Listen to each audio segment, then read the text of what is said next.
मेरे साथियों ने आप लोगों के सामने अपनी बातों को रखा। मैं बहुत ज्यादा तफसील में नहीं जाना चाहता।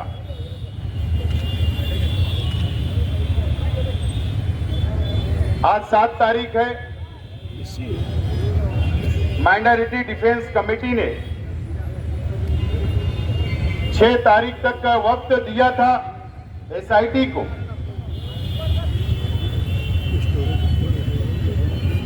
कि हमारे मासूम बच्चे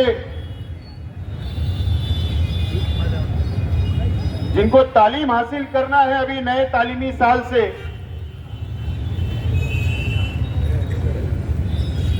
सरकार ने जो स्टे जन्म दाखिले के ऊपर लगाया है उस पर सरकार ने स्टे उठाना चाहिए और बच्चों को जन्म दाखिला मिलना चाहिए। ये हमारी मेन डिमांड थी। लेकिन एसआईटी ने ना कोई सिफारिश की हमारी अपनी सरकार के पास, और ना ही वो मसले का कोई हल सरकार ने निकाल पाई, ना एसआईटी ने निकाल पाई।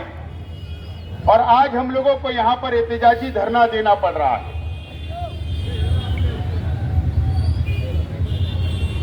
आप लोगों को पता है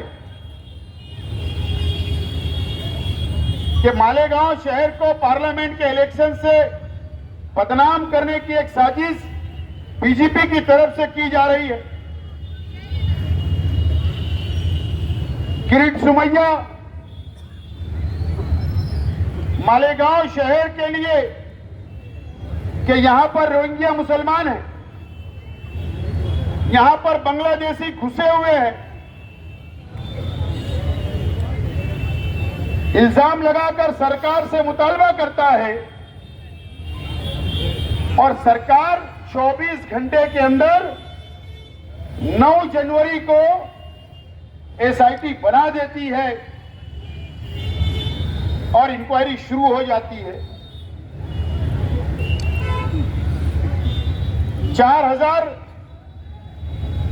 रोहिंग्या यहां पर रहते हैं, बांग्लादेशी मालेगांव में रहते हैं। इस तरीके का इल्जाम लगाकर जन्म दाखिले के ऊपर 21 जनवरी को महाराष्ट्र हुकूमत महसूल डिपार्टमेंट स्टे लगा देता है कि अब कोई भी जन्म दाखिला नहीं मिलेगा, नहीं बनेगा। आज सवाल हमारा अपना सरकार से है, एसआईटी से है, क्या आप इंक्वायरी कर रहे हो? करो। हमारा दावा है कि मालेगांव शहर के अंदर एक भी रोहिंग्या नहीं मिलेगा, एक भी बांग्लादेशी नहीं मिलेगा। ये हमारा चैलेंज है आपको। मालेगांव शहर की तरफ से मैं चैलेंज देता हूं, एक भी नहीं मिलेगा। आप इंक्वायरी करना आपको करो, हम कोई रुकावट नहीं डाल रहे। लेकिन हजारों बच्चे जिनका जन्म, जिनकी पैदाइश घरों के ऊपर हुई, उनका क्या? आज वालिदैन बच्चा 4 साल का हो गया, कारपोरेशन में जा रहे नोंद कराने के लिए जन्म का, वहां नोंद नहीं हो पा रही है। प्रांतों में जा रहे वहां नोंद नहीं हो पा रही है। ऐसे हजारों बच्चे जो तालीम से महरूम रह गए, जो उनका अपना हक है तालीम हासिल करने का इस मुल्क के अंदर, लेकिन सरकार ने स्टे ले आया। आज हम इस एहतजाजी धरने से एसआईटी के तमाम जिम्मेदारान से, महाराष्ट्र हुकूमत से मुतालबा करते हैं कि आप ये स्टे को उठा लो। ये सिर्फ मुसलमानों का मामला नहीं है। अगर सरकार ये सोच रही कि स्टे लगाने से जन्म दाखिला नोंद हम बंद कर देंगे मुसलमानों का, तो आपकी गलतफहमी है। आपने जो स्टे लगाया पूरे महाराष्ट्र के अंदर स्टे लगाया है, पूरे महाराष्ट्र के अंदर। यह जन्म सिर्फ मुसलमानों का या मुसलमानों के बच्चों का जन्म घर पर होता है क्या? हमारे हिंदू बहनें भी जन्म अपने बच्चों को घरों में देती है, हमको पता है। लेकिन आप गलत रास्ते पे जा रही है हुकूमत ने इसके ऊपर सोचना चाहिए और फैसला करना चाहिए। आज हमारा ये टेलर है, ये धरने का पिक्चर अभी बाकी है, समझ लेना चाहिए। अगर सरकार ये सोचेगी, बीजेपी ये सोचेगी कि हम मालेगांव की आवाम को डरा लेंगे, बिल्कुल हम इस देश के कानून को, इस देश के संविधान को मानने वाले लोग हैं, बिल्कुल उसका आदर होगा। आपने एसआईटी बनाई, उसका विरोध ना कल था, ना आज है और ना कल रहेगा। लेकिन अगर आप किरीट सुमैया को भेजकर बीजेपी ये सोचती होगी कि यहां पर प्रशासन पर दबाव बनाएंगे, मालेगांव शहर की आवाम पर दबाव बनाएंगे, तकलीफ देंगे, तो ये शहर कभी बर्दाश्त नहीं करेगा। ये बात सरकार ने और बीजेपी ने भी नोट करना चाहिए। दोस्तों और साथियों, आज हमारी 2 बहनें सेंट्रल जेल में हैं। एक नौजवान सेंट्रल जेल में है, एक वकील खालिद यूसुफ साहब, उनको मुजरिम बनाया गया। कल मेरा आज एसआईटी से सवाल है, आप अगर नोटिस बांट रहे हो, 4000 लोगों को आप नोटिस बांट रहे हो, आप इंक्वायरी कर रहे हो, बिल्कुल करिए, लेकिन ये 4000 की यादी जो बनी या जो बाहर आई, जो आप इंक्वायरी कर रहे हो, इसको मंजूर किसने किया? मंजूर कारपोरेशन ने नोट किया, जवाब लिख कर दिया। उसके बाद तहसीलदार ने दाखला दिया, कारपोरेशन ने सर्टिफिकेट इशू किया। ये तो मंजूर शुदा प्रकरण है। अगर शहर की आवाम 4000 लोगों को नोटिस देकर आप उन पर एफआईआर करना चाहते हो, तो मेरा सवाल यह है कि मालेगांव म्युनिसिपल कॉर्पोरेशन के कमिश्नर पर एफआईआर क्यों नहीं? मालेगांव म्युनिसिपल कॉर्पोरेशन की हेल्थ ऑफिसर पर एफआईआर क्यों नहीं? मालेगांव शहर के तहसीलदार के ऊपर एफआईआर क्यों नहीं? मालेगांव शहर के नायब तहसीलदार के ऊपर एफआईआर क्यों नहीं? धान्य वितरण अधिकारी एफडीओ के ऊपर एफआईआर क्यों नहीं? अगर एसआईटी ईमानदाराना तौर पर इंक्वायरी करना चाहती है, तो जिन लोगों ने प्रकरण को मंजूर किया, सबसे पहले उनको आरोपी करो, उनके ऊपर गुनाह दाखिल करो। अगर आप ईमानदार हो तो गरीबों पर नहीं, हम लड़ लेंगे, हम मदद करेंगे कानूनी हमारे शहर की आवाम की। लेकिन अगर ईमानदाराना अगर आप चौकसी करना चाहते हो, तो ये बड़े ऑफिसरान को सस्पेंड भी करो और इनके ऊपर एफआईआर भी करो और इनको भागने का मौका मत दो, इनको भी सेंट्रल जेल भेजो। जब हम मानेंगे कि आप ईमानदार हो, नहीं तो हम ये मानेंगे कि एसआईटी बेईमानी कर रही है, हम ऐसा समझेंगे और ये मालेगांव शहर वासियों के ऊपर नाइंसाफी कर रही है, ऐसा हमारा मत होगा। आज हमने एहतजाजी धरना दिया और यहां पर यह तहरीक खत्म हो गया, ऐसा नहीं है।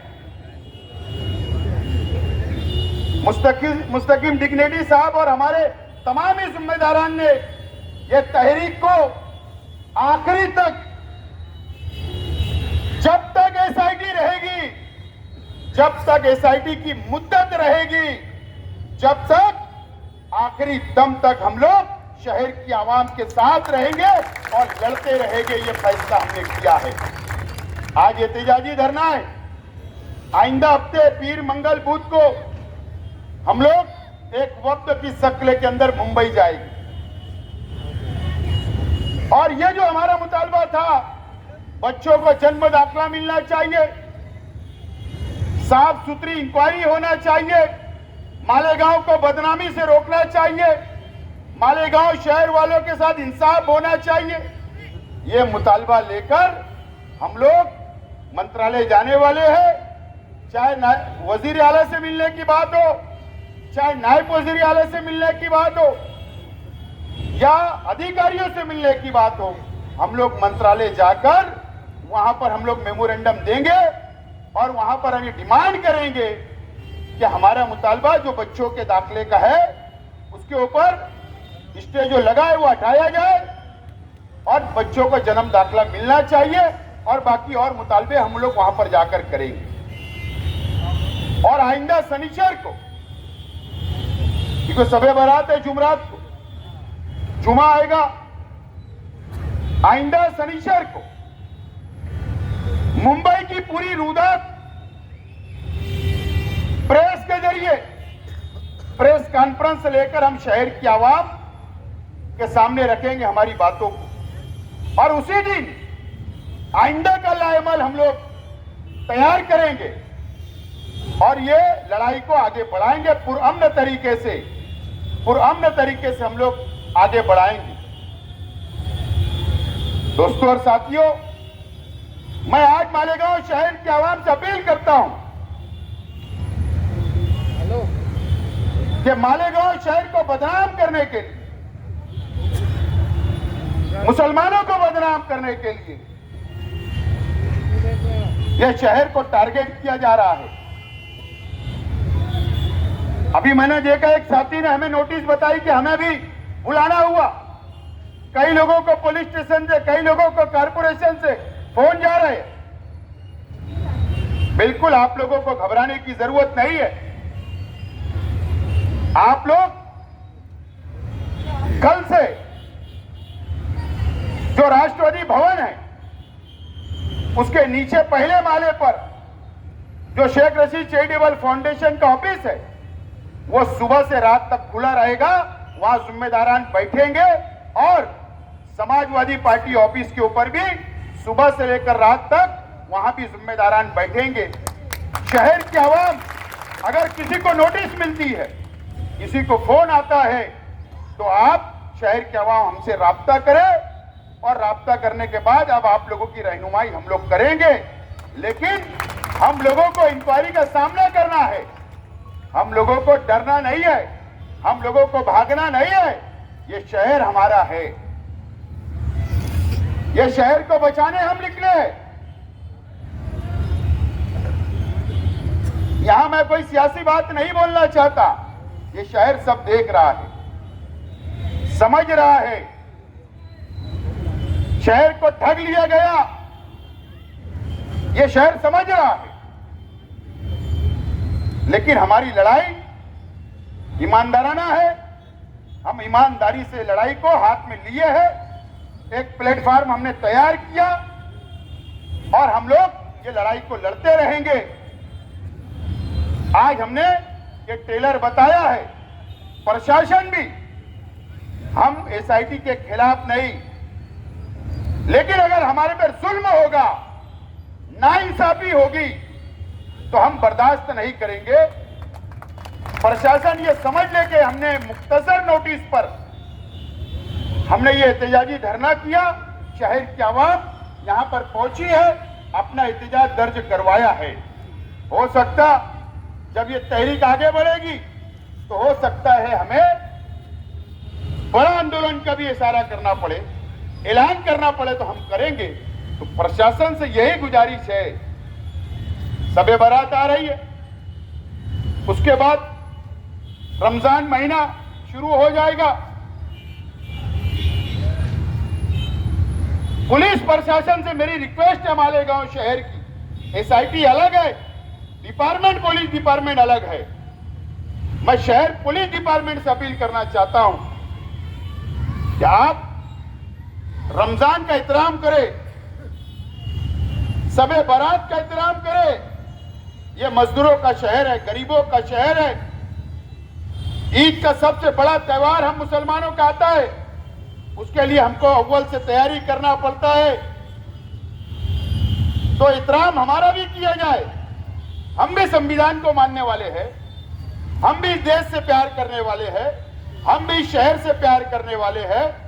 तो सरकार के पास रिपोर्टिंग जाना चाहिए कि रमजान के अंदर, पवित्र महीने के अंदर तैयारी करने के लिए जो हमको तैयारी करने के लिए रुपया पैसा लगता, मेहनत करना पड़ती, तो हमको परेशान ना करे, इस तरीके की सिफारिश भी करे। बहरहाल मैं ज्यादा वक्त नहीं लेते हुए माइनॉरिटी डिफेंस कमेटी के तमामी जिम्मेदारान का शुक्रिया अदा करता हूं और मालेगांव शहर के आवाम